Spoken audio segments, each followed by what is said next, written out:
Welcome to another episode of Inspire People, Impact Lives. I'm your host, Josh Kosnick, and by trade, I'm a financial advisor and training, now managing partner and leader of Northwestern Mutual Madison.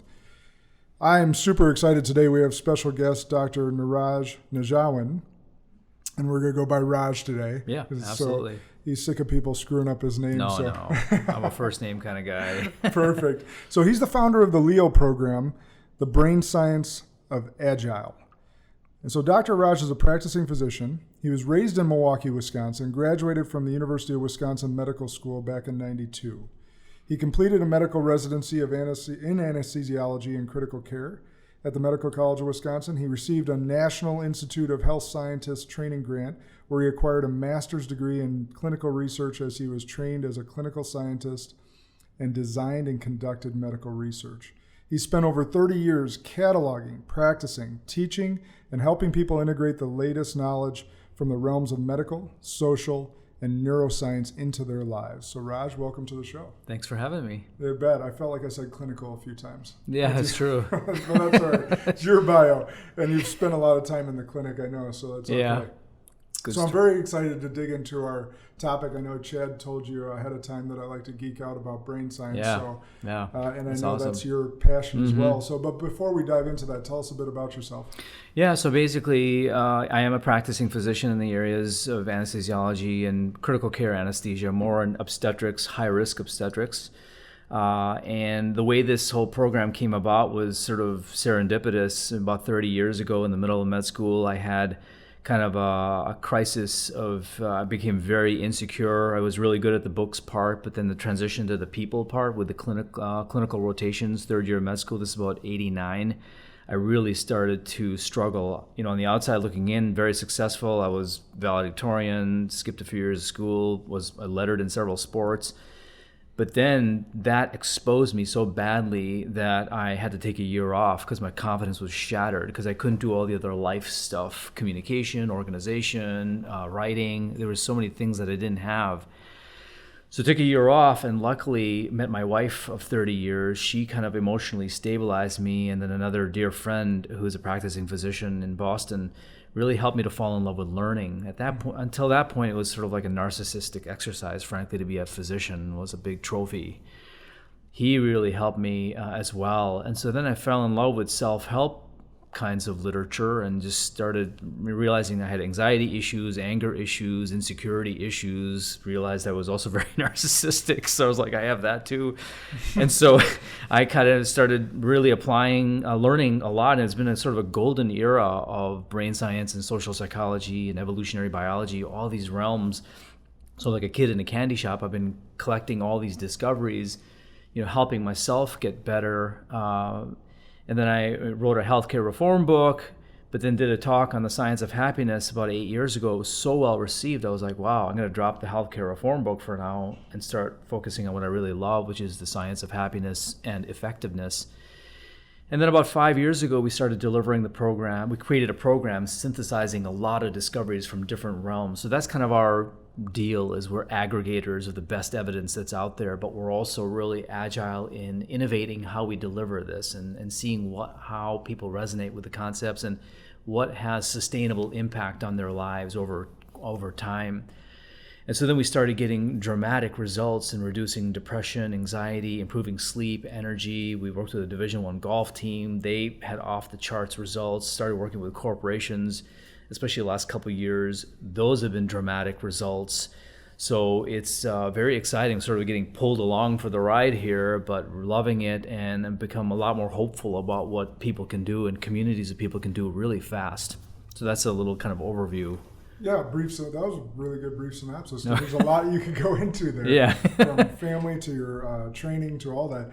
But I think one of the things that stood out to me is you said the last 30 years is like the golden era of brain science. Yeah. And so what question popped to mind was, why the last 30 years? Like the brain, to me, and you know, you're the doctor in the room, is the most complex part of our body.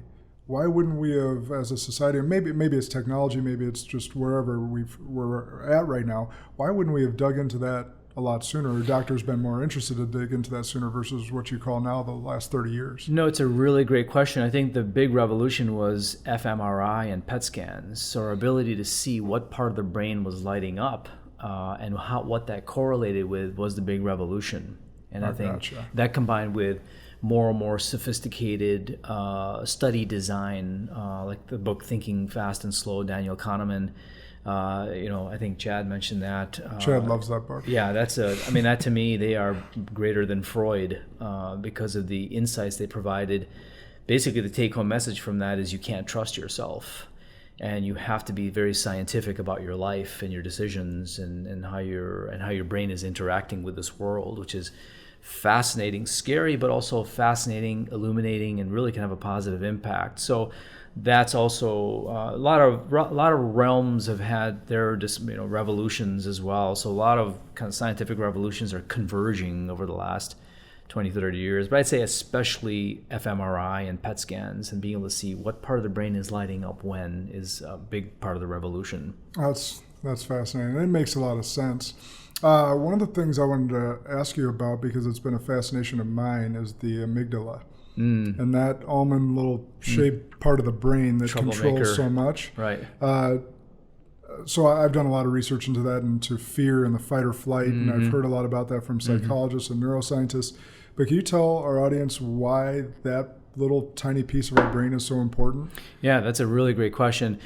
We've come up with an acronym, and a lot of people are familiar with the fight or flight response, but we're making a lot of discoveries over the last couple of decades that what we call the lower brain, we use an acronym for it called CFAST, which is there's a craving brain, a fear brain, an anxiety brain, a stress brain, and a thinking brain, or networks.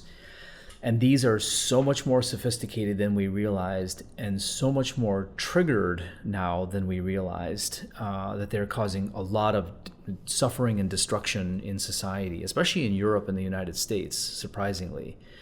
So part of that CFAST, anxiety, you're exactly right, emanates from the amygdala.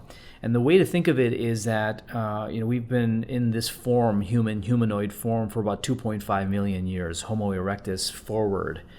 And so for the vast majority of that time, 99.999%, we've been hunter-gatherers. Farming is very new. So these are hunter-gatherer brains that are colliding with the modern world. So as hunter-gatherers, food supply basically fluctuated quite a bit. And so when the food supply dropped, there was great risk of death, either from famine or us killing each other for the last morsels of food, which is kind of sad to think about, or being on the go and then getting exposed to human predators, animal predators, or the environment. Right. And so we had to, the CFAST system evolved over time to help us optimize our survival chances. Part of it was the anxiety alarm bell, which really causes us to be more hyper vigilant to risks of death. And that's why, but that system now is getting activated all the time in modern times. So many people argue that we are actually much more unhappy compared to most of human history. Even though we're living longer, we're actually less happy now than ever. Why is that? Because rapid change in society. There's lots of evidence of just explosive change in information generation, data transmission, global economies growing, global population growing, the flattening of the world economy between the East and the West. So there's a lot of rapid change in complexity, which is, the way we define anxiety is it's fear of the unknown. And so for most of human history, the unknown has been food and survival. Now the unknown is the future. And so it's such an existential threat to everybody that people are, anxiety levels are exploding at every level of society. Every age group, anxiety levels are exploding now, which is causing a domino effect of all kinds of problems. The United States, for example, we've had 3 years in a row of dropping life expectancy, not happening in any other rich nation in the world. And we are yet still the richest nation in the world, and yet our life expectancy is dropping. It's a crazy phenomenon. It's in great part due to anxiety creating a cascade effect of other problems. So that's absolutely fascinating. I didn't know that stat either, that we're dropping in and we're in a life insurance business with this financial planning. So I'm surprised I didn't know that stat. But it's a stunning revelation over the last couple of years. Yeah, and again, we have a model that really explains why that's happening, and we have very hopeful evidence that it can be turned really fast. So with this part of the brain, the amygdala, and what you're saying, I've often heard that, if we're living in the past, we're living in regret and potential depression. If we're living in the future, it's that anxiety that you just spoke of. If we're living in the present, we're living here and now, we eliminate, to the best of that we can, being where our feet are, eliminate that anxiety and depression. I think that's well stated. So how can we trick our brain into doing that on a day-to-day basis when we're constantly being, whether it's our phones or media or whatever, living either in the past or future, and those fear signals being sent to our brains? That's an excellent question. I think if you go back to C fast, the C is craving. So we have, and a lot of people, because I do a lot of talks and workshops every week, so it's fun to kind of gauge where society is and how they're thinking. Almost everybody seems to be aware of dopamine now, right? Everyone's talking about dopamine. So that system is very sophisticated and very powerful. It's the C that we talk about in C fast, craving. So we crave two things in particular that helped us, because the brain, as we say, the brain designed for your happiness? And everyone kind of looks at me like, okay. And then people usually answer survival is why your brain is here, which is right. But even a bigger reason the brain is here is for the survival of your genes. That's how evolution and natural selection have worked over millions of years, is the qualities that potentiate gene preservation and gene passage are what are going to survive. So one of the systems that we developed is the craving system, the dopamine system, the reward system, and it acts just like addiction. One of the greatest addictions that we have is to social status and what our social rank is. We call it self-esteem, and we'll ask people, is self-esteem important? Everyone raises their hand, and then we kind of surprise them by saying, no, self-esteem is actually a problem. It actually gets in the way of being maximally effective and happy.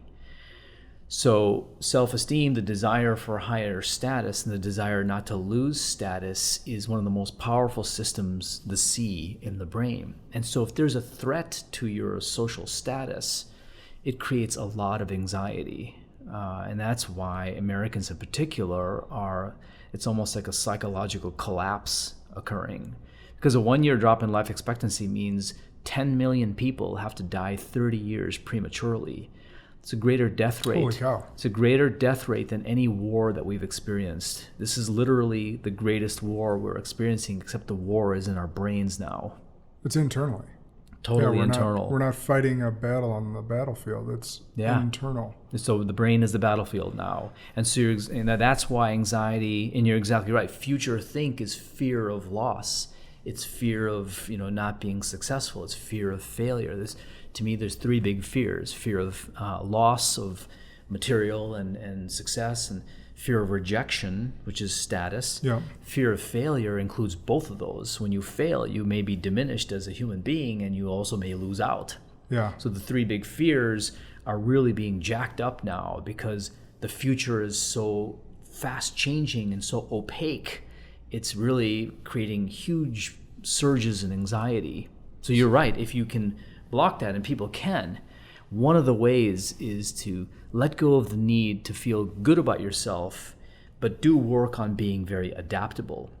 Because the world is changing so rapidly, you have to learn to be adaptable, or you get crushed by rapid change and complexity. This is people, communities, organizations. If you don't learn to be adaptable, you become obsolete really fast, which is happening. Yep. And that creates also incredible anxiety. What if we replace the word self-esteem with self-worth? Yeah, that's a really good, and Chad asked a really good question about that yesterday. So you can think of it as a branch diagram. Self-worth is at the top, and branching from self-worth is self-esteem and self-efficacy. So self-esteem is kind of how do I perceive myself? How do I feel about myself in terms of how I look? Esteem. How am I looked upon by other people? It is really a social hierarchy dynamic. Yeah.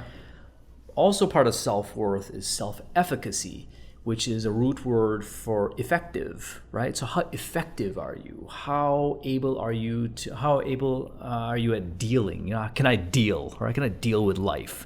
Adaptability. If that's what you call self-worth, bring it on. You want to be adaptable. You want to learn how to adapt to difficult circumstances internally, externally. But what happens is people confuse the two. And we've been a nation that's been sort of obsessed with self-esteem because we've dominated the world economically and otherwise. Mm-hmm. And now that's being threatened. For the first time, the East has passed up the West. Europe and American economy as a percentage of total world GDP is now 48%. The East has passed up the West and has been very destabilizing for Americans who are hooked on the dopamine, the craving, the C of being the best. And they were hooked on feeling good about themselves. Yeah. Now that that's being threatened, and if you don't have adaptability to chaos, you completely collapse psychologically, which is what's happening by the tens of millions. That's fascinating. So what do you there's so much there. So like my ADHD brain is going to all these different spots. But all right, let's focus on one spot. How do you feel about social media and the role that plays on what you were just speaking to? Yeah, so social media is sort of like throwing gas on the fire, right? So if you are prone to what we call lower brain dynamics, social media will amp that up. To me, social media, like any technology, is neutral. Technology in general is a function of the human being using it. So if you are what we call higher brain, and we call that fast C, it's another mnemonic.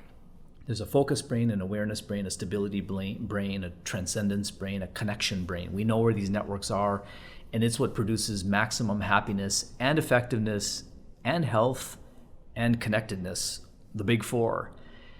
If you are operating higher brain, social media can be a tool for creativity and connectivity and community building.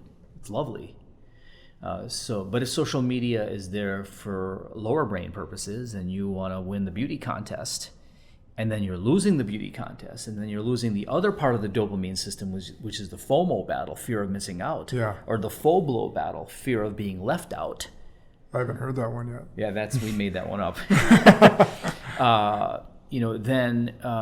That's very destabilizing. Hence, the sad and tragic record-setting suicide rates for young women. So from 2007 onward, young women have been setting suicide records every year. Big part of it is social media and the dopamine destruction that's happening. Wow. And so what's fascinating about that is I actually haven't heard that stat, and I told you a little pre-show about my history in talking about depression, but I've always read that men far dominate the suicide rates. But you're saying as far as percentage growth, women since 2007 has seen a way bigger uptick. Exactly right. So you're right. Men still are ahead, but women are accelerating. Wow. Yeah. The thing about that is I boycotted Facebook for a while, and one of my good friends actually created an account for me in 2008. And then I have been on it since then. Yeah. But so you're saying since 2007, it's right at the uptick of when these social media platforms really took off. Yeah, exactly right. Two revolutions socially happened in 2007. Smartphones and social media. It's amazing to think it's only been 12 years since two revolutionary social changes happened. But they're combining to accelerate and exacerbate and amplify the C-fast activation, especially in Europe and the United States. So before the show, or before we got on air anyhow, we were talking a little bit about depression. I feel like this is a good segue. What about our brains, depression, your programs, should we dive into there? I mean, first of all, the hopeful message, and again, our website is LEO program, L-E-O program, and just look at the data there. I frankly don't care if you use our program or you create your own program. Just know that you can have dramatic changes within a month. And so what you see there consistently in different organizations is high rates of depression, anxiety, sleep problems, energy problem, appetite problems.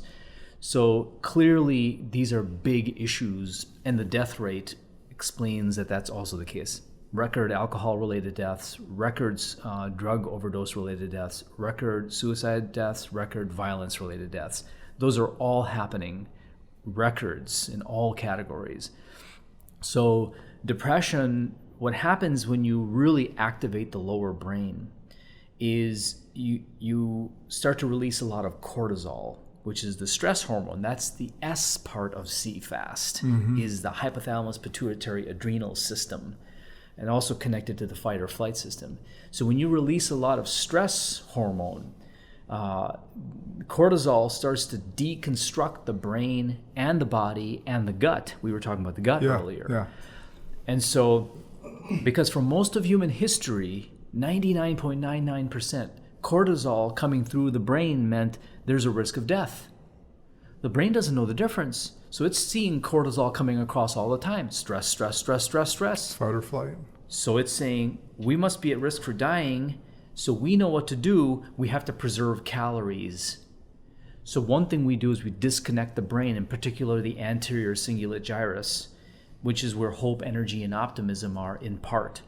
You take away hope, energy, and optimism to preserve calories, that's depression. So depression is actually a very elegant survival system that's just being activated all the time now. And so the way to counter that is you have to, recognize the storytelling that you're doing to yourself that's causing all the stress. So we actually have the ability to just shut stress off completely. We can shut that system off, again, which is why we have this profound drops in depression and anxiety. And when we teach people these tools, the big idea is just flip from lower brain to higher brain, and people are able to do it. So when you flip out of lower brain, you stop that depression cycle. And then you start building the higher brain back pretty quickly. That's going to really ameliorate depression.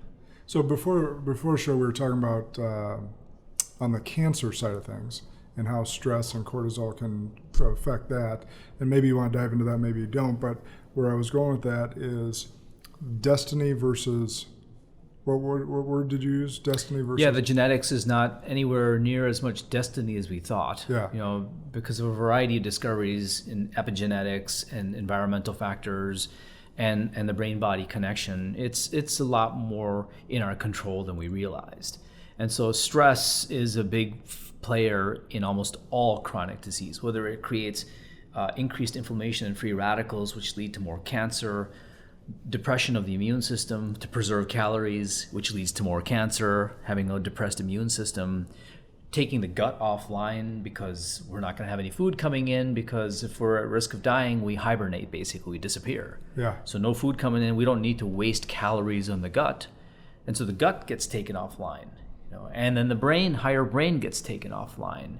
So, stress is a big destructive factor in our brains and bodies. So is depression genetic, or is it something that we can help control without medicine? Two questions. So I think everything has, you can have a genetic propensity for things, but I think it takes environmental factors to unleash that genetic propensity. Sure. And I think there are a lot more environmental factors in our control than we realized. I think medicine has its role as a bridge and a stabilizer. But I think ideally you're activating the higher brain more and more, and the main way we teach it is to be creatively fearless in your life. That you can be creatively fearless and scientifically fearless and emotionally fearless, the big three: emotional, creative, and scientifically fearless, right where you are.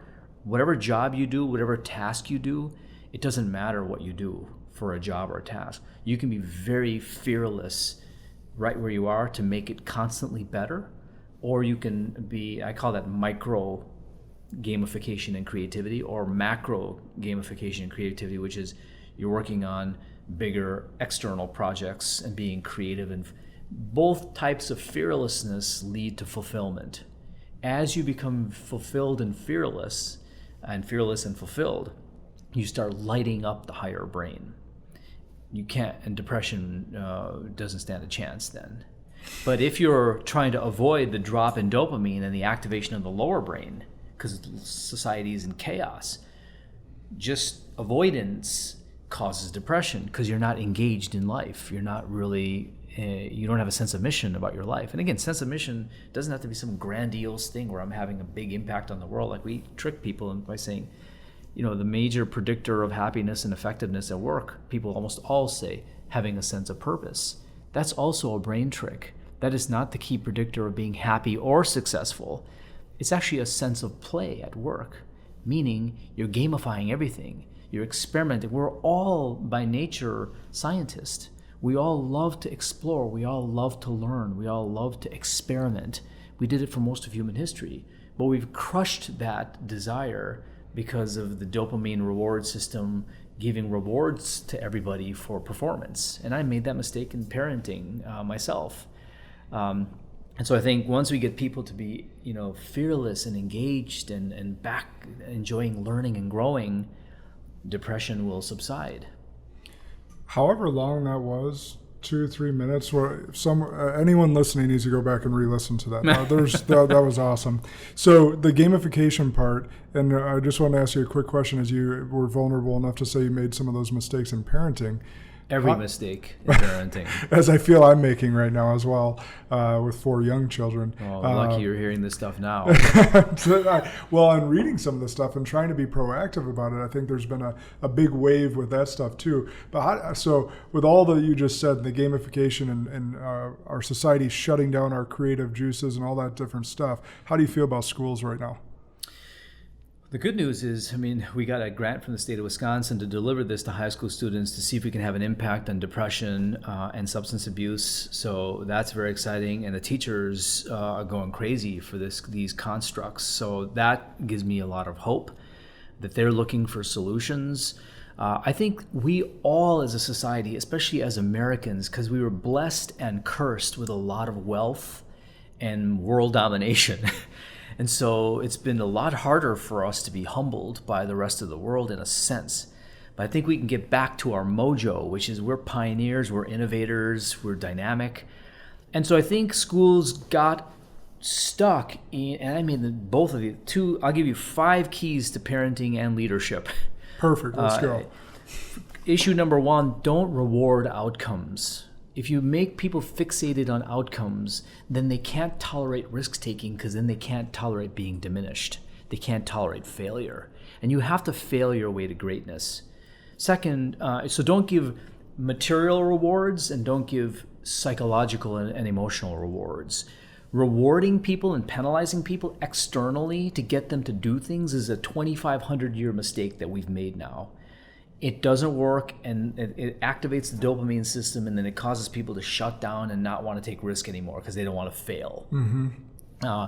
And so don't use external motivation to get human beings to do things. It's a disaster. Get rid of the carrot. Yeah. And we have to go to a different system that's been there all along. It's a higher brain system. We call it EAT, E-A-T. That when you become emotionally fearless, creatively fearless, and scientifically fearless, where you're constantly being aware of your brain and how it's interacting with the world, and you're constantly trying new ideas and having them be rejected and rejecting other people's ideas and learning from other people, and scientifically fearless, meaning you're measuring everything that you do. It's just really interesting because you're always connecting dots and connecting and discovering pieces of the puzzle, and you're just having fun being an explorer of the world and a scientist of the world. That actually lights up so much more than dopamine, norepinephrine, anandamide, oxytocin, IL-10, I could go on and on. It's a rain shower of happy neurochemicals and hormones, much greater than the dopamine high of the lower brain. And so you have to really help kids become fearless. I didn't spend enough time because I was too selfish, focused on my own career. But if I would have done parenting over, and I'm recovering over the last 10 years, and I have a great relationship with my adult kids, and they're very emotionally honest, and we're very honest about my failings, including if I would spend more time with them, it's holding their hand going into the fire of challenge and difficulty.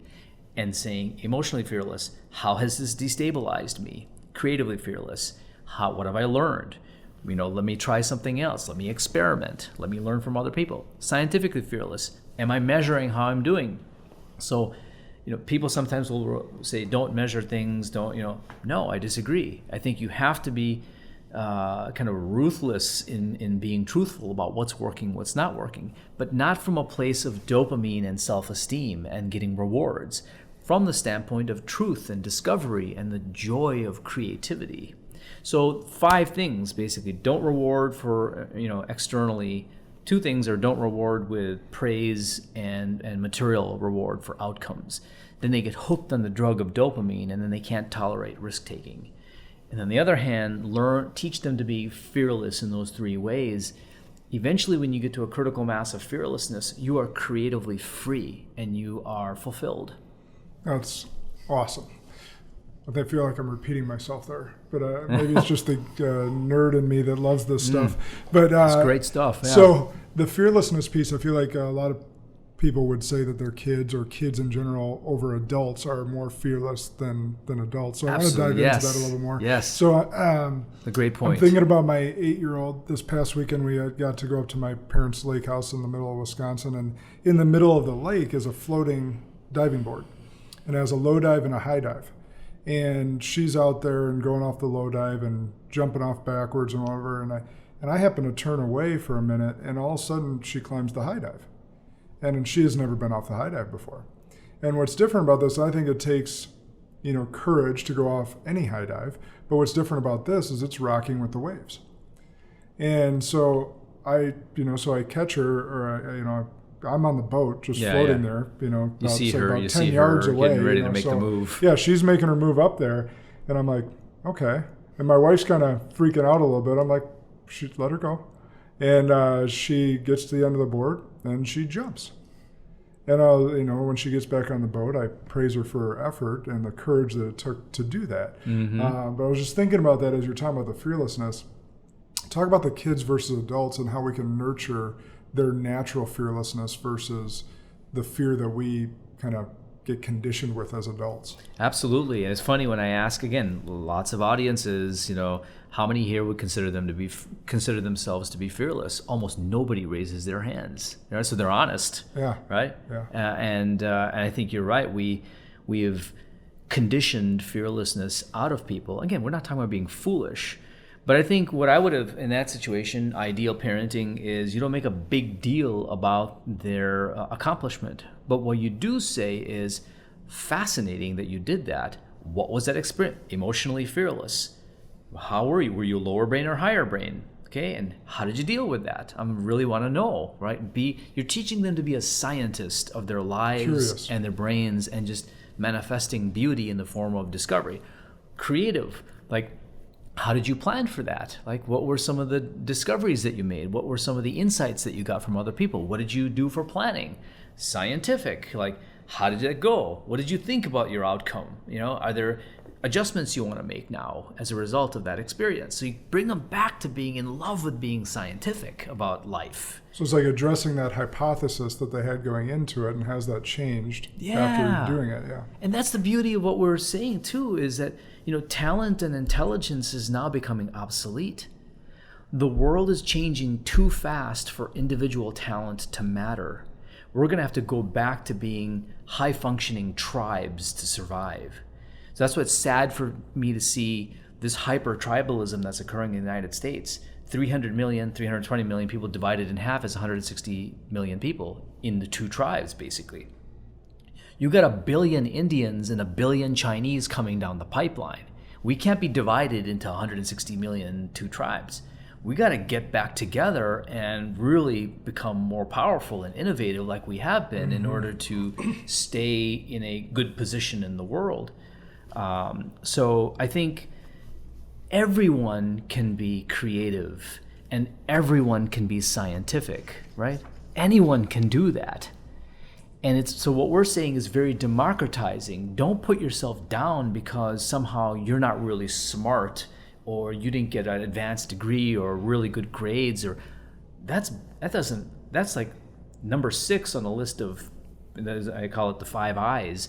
there's a lot of other qualities that are more predictive of success than intelligence. Intelligence is number 6. So don't put yourself down because you don't think you're smart, because everyone can be creative and everyone can be scientific. So I think it's another very democratizing message to cause everybody, even adults, coming back to your point, is how can we make them be fearless? Don't make it a beauty contest. Like, don't worry about proving yourself to other people in terms of the money you make and the status you've achieved, and don't make it about that. That's a brain trick. The brain has its own agenda. The brain's agenda is passing your genes on through mating and through survival. The brain's got its own agenda. You have to outfox your lower brain and get back to being creatively joyful and fearless. And that's the exciting message. And that's why we're able to cause depression and anxiety rates to plunge, because we're able to get people to change their life story. It's not about proving yourself. It's not about, the American story has been, this is the land of opportunity. If you work hard, you can go higher, higher, higher. And that's what you should do. Move higher, get more. That story has been destabilized now, which is why there's widespread collapse. Change the story. The story is just about being creatively fearless and joyful. The success will take care of itself, right? But don't make success the primary outcome. It will cause your dopamine system to block you from taking risks because you're afraid to lose. You see? Outfoxing your lower brain. Big time. That's the key. And I think the only way you can do that is being fully present where your feet are in the moment, not living in the future, not living in the past. And being very emotionally self-aware. Yeah. The lower brain only communicates either through emotions or the body. It does not communicate in words and images. So either you have to feel what your lower brain is doing, or you have to sense in your body. Some of us, myself included, from psychological trauma, shut off their emotional centers. And so we didn't necessarily feel things, but the body still broadcasts when the lower brain is activating. So be very present, like you said, and be very self-aware. Then you can know what causes my lower brain to come on board and come online, and what can I do to shut it off? So that becomes an endlessly fascinating game of being very self-scientist in order to get your brain back in a higher functioning place, to be more happy, to be more healthy, to be more effective and more connected. So good. So I want to dive into your Leo program, but before I do, you're really kind of touching on the EQ there, right? The emotional intelligence. Can you help people understand how important that is, and help maybe even give them something they can check in with themselves on a day-to-day basis? Yeah. The EQ, the emotions turn out to be a giant piece of the puzzle, much bigger than we realized, which is unfortunate because we as Americans have had that sort of rugged individualism, tough, which has been true in many ways. We've done a lot of amazing things, but the disavowing of emotions has been a disaster, because the emotions have at least 4 or 5 powerful impacts on our lives. One, emotions are the key to being aware of your lower brain and what it's doing. And if you're not aware of that, it's going to cause suffering and destruction in your life, for sure. Second, the emotions are where you feel the highest of highs, which is love and joy. Like, if you have the emotional center off, you're not feeling love and joy. That's the good stuff. That's the ultimate, right? Emotions are also critical to developing neuroplasticity. So one of the things that we talk about is turns out that we have this superpower called neuroplasticity. We have the ability to grow and shrink any part of our brain. But the key is the ability to feel emotions. Positive and negative accelerates neural network growth. So if you're not feeling emotions, you're not growing very fast. Emotions are also critical to connecting to human beings.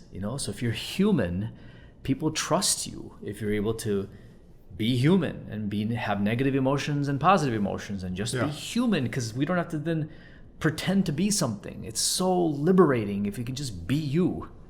And then emotions are also, those are kind of the big 4, really. Oh, that's really good. I just wanted to touch on it briefly because I've read a lot. And Emotional Intelligence 2.0 I thought was a great book, and it gives you a self-examination quiz that you can take with it as well.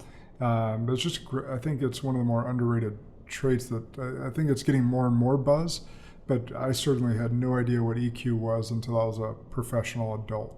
Yeah. No, I think it's there's been, literature's been out there for now about 20 years talking about EQ, but I think it feels mushy for most people. And I think that's where we've been very successful in getting very self-protected folks to open up. We saw emotional vulnerability happening within an hour of our program in a community setting, meaning you're being vulnerable in a community setting. And that's a big step forward. And the reason is because we get people to understand these things as a brain dynamic. You can depersonalize this.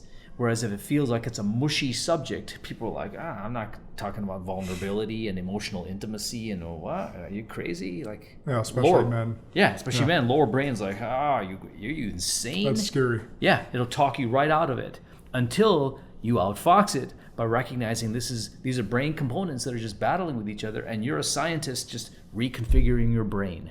No big deal to have emotions, negative emotions, because very interesting. My lower brain is activating. Let me see what I can do to adjust that. Yes, I am feeling angry right now. Yes, I'm feeling anxious. Like, I can talk about emotional activation all the time, happening all the time, because I allow it to flow now. And then it's like, boom, reconcile, shift, adjust. 5 minutes later, boom, it's done. But if I don't deal with it, it's creating all kinds of distortion in my decision making, distortions in my body, making me too conservative, too fearful. It's creating all kinds of destruction. Too angry. It could cause problems with relationships. Yeah, and cortisol, and absolutely. So and the reason I brought up anger is because that's my default emotion when my lower brain gets activated. Same. I'm a reformed alpha male. I did a lot of destruction.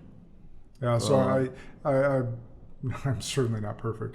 I'm getting better at recognizing that emotion because I can actually feel the physical response my body has from my gut up to my chest to then I word vomit things I shouldn't say. Yeah, done it many a time. So a lot of fists through walls. You got good hands still, no scars there. It's been a while now. 30 years of working on it. But the good news is it doesn't take that long. When you have guidance, it happens in a few hours, you're shifted.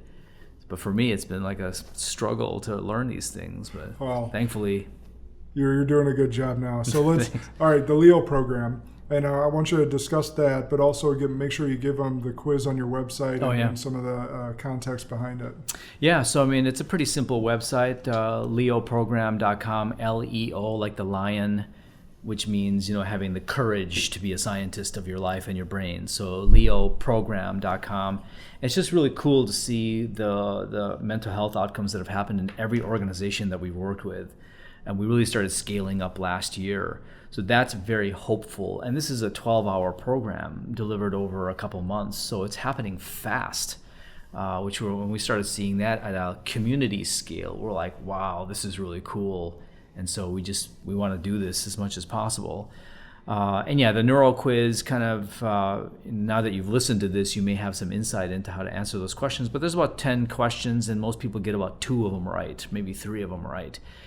And the reason to be aware of that is part of our psychological collapse that's happening as a nation. And corporations are dealing with this. They don't realize, and we have the data and research articles on our website, the cost of depression and the cost of sleep disruption and also the cost of drama. There's really good studies to show that drama and gossip and these kinds of things take away up to 2 hours a day from productivity. It's a giant sap on productivity, and that's because the lower brain is jacked up right now. And so we've only looked at the depression and sleep improvements, which have been 40-50% improvements. That represents $2,500, $3,000 per employee per year impact. Wow. So it's a profound impact, but more important than the ROI is, I think there is so much more struggle and joylessness right now in organizations. And it's a great irony. I was thinking about this just recently. that community, there's really good studies to show that community is a major predictor of longevity. The Rosetto study, the Japanese study, the Hispanic paradox, there's all kinds of studies in the United States showing that those who have really intimate community live longer, even if they smoke more and eat worse. They live longer. That's how powerful community is. Well, the problem with rugged individualism and the approach that we have as Americans is that a lot of community mechanisms are gone. People aren't going to church and temple very often. Extended families are split up. Towns are split up. Everyone's running all over the place. The last bastion and hope of community in the United States is organizations. Organizations can be kind of the last hope of helping to stabilize this country by bringing community back in the workplace and allowing for greater emotional intimacy and allowing for greater fearlessness and allowing for greater authenticity and the ability to be human and really connect deeply and not compete with each other. Everyone's got their own genius that they can work on, their neural network they can work on. There's actually no need to compete with each other, only really help each other. And so that's the other exciting thing about working at a community and organizational level is that you can accelerate the development of community, which I think is going to be the key to helping us as a nation to stabilize, is take communities, stabilize them, and now help them flourish again like they're capable of. That's amazing. As you're saying that, I didn't realize that. So community is one of my core values as an organization. And I know we're running out of time here, so I want to be respectful to you. But my wife is going to be triggering my lower brain, and I hers. Right. So we'll get wrapped up here. But community is one of our organization's core values, and I didn't even think about it on that aspect. What I was thinking of as we created that as one of our core values was giving back to the community. Is that we're us as financial advisors are helping individuals within our communities live a better life, set goals where they can give back to their communities, be community service oriented, contribute to charities and stuff like that. I didn't at any point. I mean, it just gives us a totally different meaning on the value that we have as an organization. Yeah, and it's the highest high you can experience. The highest high you can experience is to be a fearless tribe going out into the world exploring while we support each other in that process. It's a hormone called oxytocin, and it is a higher brain dynamic. And we are the happiest when we are an interconnected tribe, and we are the most effective, actually. But we've gotten away from that because we aren't very aware of these dynamics, and we're afraid to be vulnerable, and we're afraid to be human, and we're afraid to be scientists of ourselves. But once you start doing that as a group, it's so liberating, and you're held accountable, right? So if you're destabilized, I can say, Josh, you're looking like you're. But we have a language saying it looks like you're going more lower brain. Do you want to talk about it? It's more scientific. It's not mush, right? It's easier to reconcile things and say, you know what? I was really that the way you communicated with me kind of set me off. I'm not blaming you, but it's interesting how that's a trigger for me, and maybe we can figure out a new dynamic in communication. Boom, you become a scientist of the relationship. And so, community is, practically speaking, the highest high we can experience, but also the key to surviving and thriving in the modern world. Because the world, again, because it's changing so fast, you have to have groups that are solving problems. Individuals can't do it. It's too complex. It's too complex of a model now, life. Too fast and too complex. VUCA, everyone's talking about VUCA now, right? Volatility, uncertainty, complexity, and ambiguity. VUCA is a big deal now. And so we need interconnected groups, communities, to deal with VUCA. And navigate. Absolutely. Yeah. And it's fun.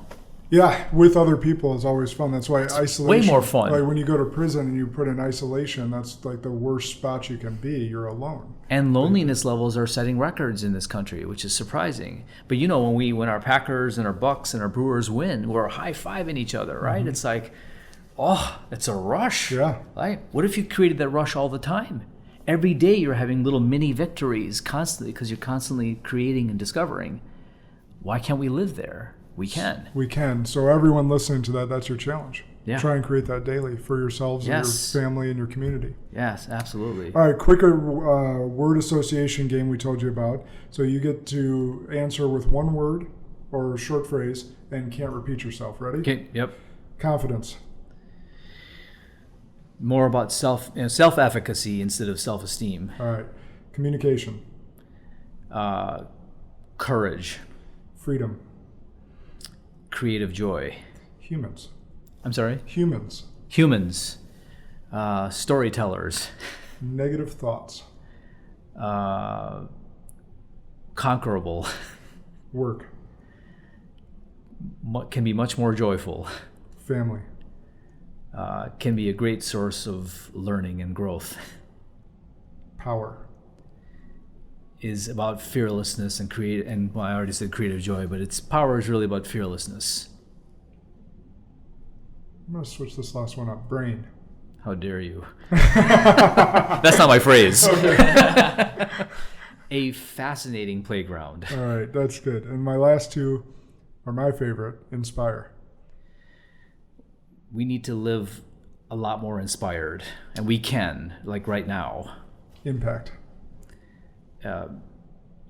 Make impact really about how you live your life, and let the outside impact will just automatically happen. Don't focus on outside impact. Focus on inside impact, and the rest will take care of itself. That's more than a phrase, but that's all right. We'll take it. It was the last one. All right. So your favorite book of all time or a recommendation that you most recently read? Because I know you're well read. So let's think about different topics. I mean, Daniel Kahneman's Thinking Fast and Slow is, thanks to Chad, he re-inspired me to think about that one, because it's there's a lot of scientific evidence that our brain has its own agenda, and I think you need to be aware of that, and you need to be more scientific about your life. So Thinking Fast and Slow by Kahneman is a good one. Perfect. We'll take that one because I know you got to get back to your wife. Favorite book, or I'm sorry, not favorite book. How can our audience get in touch with you? Yeah, we just contact@leoprogram.com. Perfect. Yeah. Great. This is, with all due respect to all of my previous guests, been one of my favorite conversations. Oh, appreciate that. We'll have to. Our paths are going to have to cross again. Absolutely. This has been fascinating. This is fun for me too. This is great. So thanks for everybody tuning in today. Please remember to review, subscribe, and share on iTunes, and follow me at Instagram at Josh Kosnick, JoshKosnick. Thanks everybody. Have a great week.